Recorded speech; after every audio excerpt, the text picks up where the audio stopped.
Welcome viewers. और बात करने वाला हूँ फ्यूचर ग्रुप डील के बारे में। और दोस्तों ये बिल्कुल आर पार की लड़ाई के मोड़ पे पहुँच गया है। क्या लेटेस्ट अपडेट है, सब कुछ मैं इसमें डिस्कस करने वाला हूँ। आप लोगों से बस एक ही रिक्वेस्ट है, कंप्लीट वीडियो देखिए तभी आपको कुछ समझ में आ पाएगा। सो फटाफट वीडियो शुरू करते हैं। सबसे पहले दोस्तों डिस्क्लेमर, क्योंकि ये सिर्फ और सिर्फ एजुकेशनल वीडियो है, इसमें बाय सेल होल्ड के लिए कोई रिकमेंडेशन नहीं है। फ्यूचर ग्रुप के स्टॉक की बात करें दोस्तों, सारे के सारे आज प्रेशर में दिखे। कह सकते हो निगेटिव क्लोजिंग के साथ क्लोज हुए हैं, सिर्फ फ्यूचर सप्लाई चेन को छोड़ के। तो 2 से 2.5%, 1.5% की गिरावट लगभग दिख रही है हमें हर स्टॉक के अंदर।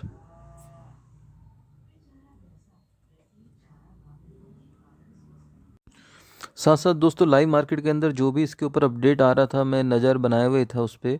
और आप लोगों के साथ में टेलीग्राम जो मेरा फ्री चैनल है उसमें मैं लगातार शेयर कर रहा था। मैंने एक अपडेट दिया था भैया, जो बीड वीड की प्लान चल रहा है।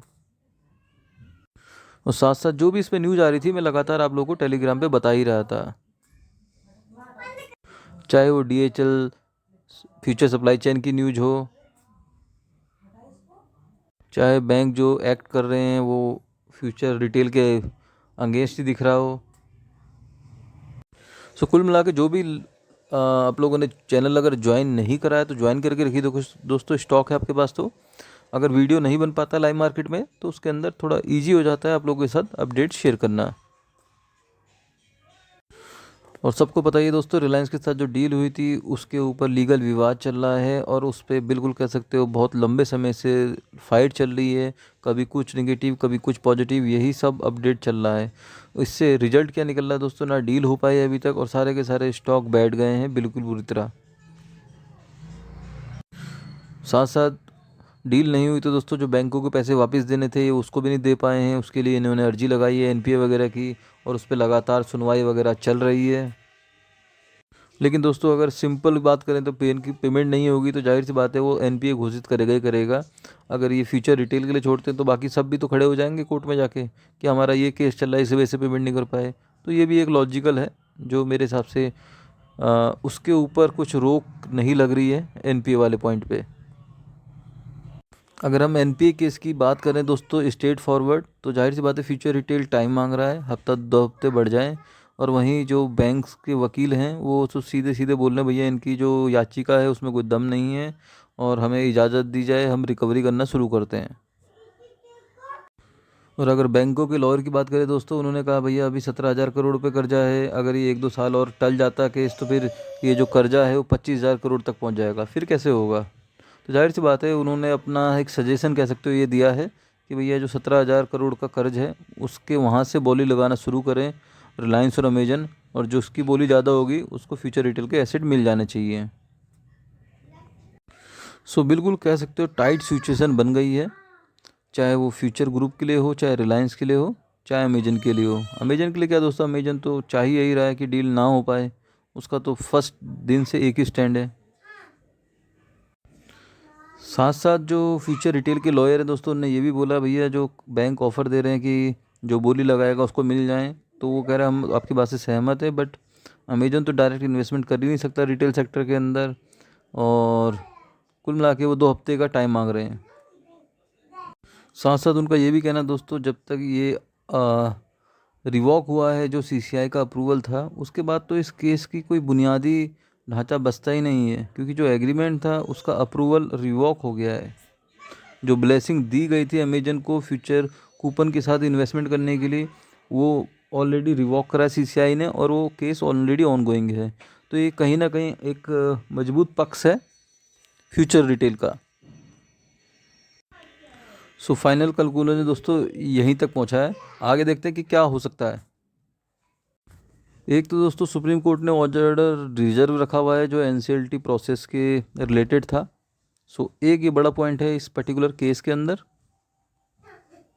और दूसरा जो पॉइंट है दोस्तों, जो न्यूज़ में निकल के आ रहा है कि सुप्रीम कोर्ट ने बोला है फ्यूचर रिटेल और लेंडर को कि भैया 2 हफ्तों के अंदर जो भी आपका इशू है उसको आप रिजॉल्व कर लो, कि डेप्ट की पेमेंट होगी कैसे, कौन कैसे करेगा, क्या सेटलमेंट होता है, जो भी है। सो दोस्तों ये तो सारी कहानी जो चल रही थी, और उसी के ऊपर मेरे पास लगातार कमेंट भी आ रहे हैं, चाहे वो टेलीग्राम चैनल में हो, चाहे व्हाट्सएप ग्रुप में हो, चाहे वो यूट्यूब में हो। हर जगह आ रहे हैं कि सर करना क्या है, क्या हमें रखने हैं शेयर या होल्ड करने हैं या सेल कर दें। मतलब सब फ्रस्ट्रेट हो गए हैं दोस्तों कि करना क्या है। किसी को कुछ नहीं पता कि भैया एनसीएलटी से क्या आएगा, सुप्रीम कोर्ट से क्या आएगा। सबके सब अपना अपना व्यू, और ज़्यादातर तो देखा जाए तो रिटेल इन्वेस्टर ही फंसे हुए हैं, बाकी तो बड़े प्लेयर ऑलरेडी गायब हो चुके हैं। सो दोस्तों मैं अपना व्यू बताता हूँ आप लोगों को, आप ज़रा ध्यान से सुनना। पहला व्यू दोस्तों पॉजिटिव साइड में बात करते हैं। देखो सीसीआई का जब तक ऑर्डर है और रिवॉक किया हुआ है, तो ऐसा नहीं है कि एनपीए हो जाएगा तो कुछ बड़ा दिक्कत आ जाएगी। हो जाने दो, एनपीए हो जाता है तो यार उससे क्या होगा, अल्टीमेटली तो एसेट्स रिलायंस के पास चले जाएंगे अगर डील होती है तो उसके बाद फिर वो अपग्रेड हो जाएगी रेटिंग वगैरह। ये पॉजिटिव साइड है कि सीसीआई का अप्रूवल रेड और ये एनपीए वगैरह से कुछ ज़्यादा फर्क पड़ने वाला नहीं है। हाँ ये लोग इसको कोर्ट वगैरह में खींचेंगे, भैया जो हमारे पैसे हैं दो, नहीं तो हम आपके एसेट्स नीलाम करेंगे या एसेट से वसूली करेंगे, ये सब कहानी होगी। लेकिन वो तब है दोस्तों अगर रिलायंस पीछे हटता है तो। अभी तक रिलायंस की तरफ से कोई स्टेटमेंट नहीं है कि भैया हम पीछे हट रहे कहीं से कहीं तक। और जहाँ तक जितना भी आया था पहले की न्यूज़ के अकॉर्डिंग, फ्यूचर कंज्यूमर हो चाहे, वहाँ तक रिलायंस का सपोर्ट ही दिखा था और इंटरेस्ट ही दिखा था। उन्होंने डेट भी बढ़ाई थी इसकी मार्च तक। तो दोस्तों ये पॉजिटिव चीज़ें हैं कि भैया देखो ऑलरेडी स्टॉक 50% वैल्यू कर चुके हैं। जो भी इन्वेस्टमेंट अमाउंट था वो 50% या 60% लॉस में ही होंगे सारे। फ़ायदा तो मेरे हिसाब से बहुत कम ही लोग होंगे जो कर चुके होंगे इससे, जो कुछ स्कैल्पिंग वगैरह कर रहे होंगे। तो अब तो बस यही कहानी है भैया, गैमलिंग वाला सिस्टम है कि अगर फ्यूचर ग्रुप की ये डील होती है तो जाहिर सी बात है सारा लॉस रिकवर भी हो जाएगा और प्रॉफिट के साथ एग्जिट होगा। ये इसमें कोई दोहराए वाली बात नहीं है।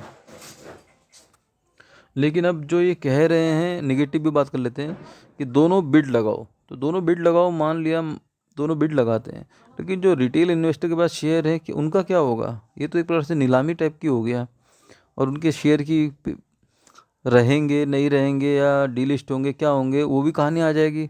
और डीलिस्ट वाला हो गया तो फिर तो बहुत बड़ा पैनिक हो जाएगा। तो ये नेगेटिव भी है।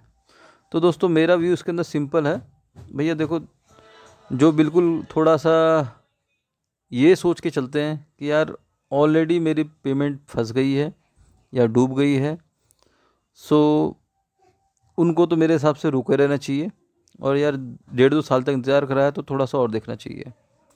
ये मेरा व्यू है। और सेकंड थॉट भैया जो सोचते हैं यार भागते चोर की लंगोटी सही, तो यार 120 का ख़रीदा था 40-50 रुपये मिल रहा है, उतना बुक करो और अपना निकल जाओ, कुछ और देखो फर्दर। सो दोस्तों ये मोटा मोटा है, बाकी जो भी आएगा मैं आप लोगों को बताऊंगा। मैं आप लोगों को कोई रिकमेंडेशन नहीं कर रहा हूँ कि सेल करिए, बाय करिए, होल्ड करिए। मैं अपना व्यू बता रहा हूँ, दोनों थॉट बताए। देखो अभी तक अनसर्टेन चीज़ें हैं, वो मेरे पास नहीं दोस्तों, फ्यूचर रिटेल के पास भी हैं और अमेजन के पास भी हैं, कोर्ट के पास भी हैं, क्योंकि फाइनल तो कुछ हुआ ही नहीं है ना। बैंकों के पास भी हैं। अनसर्टेन आपके लिए नहीं है, वो सबके लिए है।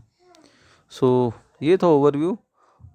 ऐसे ही निगेटिव पॉजिटिव चलता रहेगा दोस्तों। मार्च बहुत बड़ा होने वाला है फ्यूचर ग्रुप के लिए। सो मार्च से पहले पहले कुछ ना कुछ हो सकता है इसके अंदर, चाहे वो अच्छा हो चाहे बुरा हो सकता है। तो ये 50 से 0 हो सकते हैं, इतना चांसेस है। बट अगर 50 से 200 हो गए तो वो भी एक चांसेस है इसके अंदर। तो आप लोग देखिए अपना रिस्क मैनेजमेंट कैसे करते हो।